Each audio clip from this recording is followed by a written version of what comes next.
یہ اللہ نے ہاتھ دیے ہیں، اللہ کی رضا یہ ہے کہ ان ہاتھوں سے اچھے کام کیے جائیں۔ آنکھیں دی ہیں تو ان آنکھوں سے قرآن مجید کی تلاوت کی جائے، اللہ کی قدرت کی نشانیاں دیکھی جائیں، لیکن ان آنکھوں کو شہوات سے بھر دیا جائے، ان ہاتھوں کو ظلم سے بھر دیا جائے تو اللہ روکتا نہیں ہے۔ ایسا نہیں ہے کہ بندہ گالی دینے لگے تو زبان ٹیڑھی ہو جائے، ایسا نہیں ہے کہ بری نظر سے آنکھوں کی بینائی کمزور ہو جائے، ایسا نہیں ہے تھپڑ مارنے لگے تو ہاتھ رک جائے، ایسا نہیں ہے کہ وہ مے خانے کی جانب چلنے لگے تو پاؤں کی انگلیاں ٹیڑھی ہو جائیں، چلا نہ جائے، ایسا نہیں ہے۔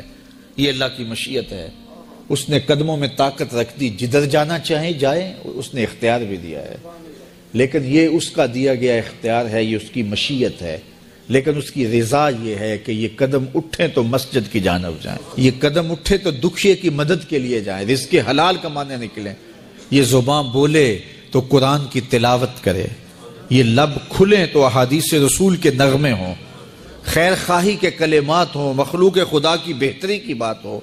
لیکن اگر کوئی گالی گلوچ دینے لگ جائے تو اس سے اللہ کی رضا نہیں۔ اللہ نے اعضاء بنا دیے اور اللہ نے انسان کو خیر و شر کی تمیز دے دی، اچھائی اور برائی کا پتہ دے دیا، اب اس کی مرضی ہے کہ وہ کدھر نکلتا ہے۔ ایک مخلوق وہ ہے کہ جو خواہشات کے سائے میں جیتی ہے، پروان چڑھتی ہے، بڑھتی ہے، وہ بہائم ہیں، اور ایک مخلوق وہ ہے کہ جن کی تسبیح، ذکر، سجدہ اور قیام ہی غذا ہے، اور یہ تیسری مخلوق حضرت انسان ہے کہ اب یہ اس دوراہے پہ کھڑی ہے، چاہے لڑک کے ادھر چلی جائے، چاہے پرواز کرے تو فرشتوں سے بھی آگے گزر جائے۔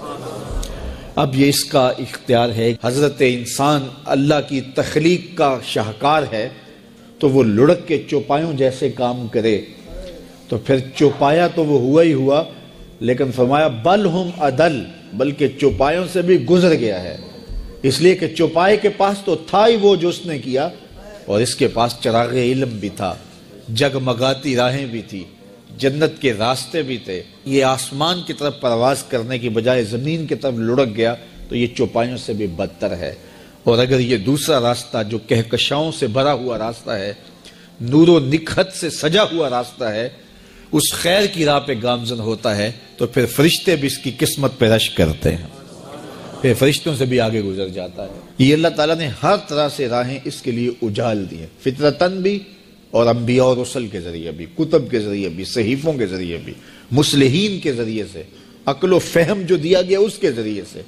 یعنی انسان کے لیے کوئی شک والی بات نہیں کہ اسے پتہ نہ ہو کہ یہ راستہ خیر کا ہے اور یہ راستہ شر کا ہے، یہ اس کو اچھی طرح آگہی دی گئی۔ جب کوئی چوری کرنے لگتا ہے، دیوار پھلانگتا ہے، اس کا دل دھڑکتا ہے، یہ اللہ تعالیٰ کی طرف سے وارننگ ہوتی ہے کہ تو غلط کام کرنے جا رہے ہیں۔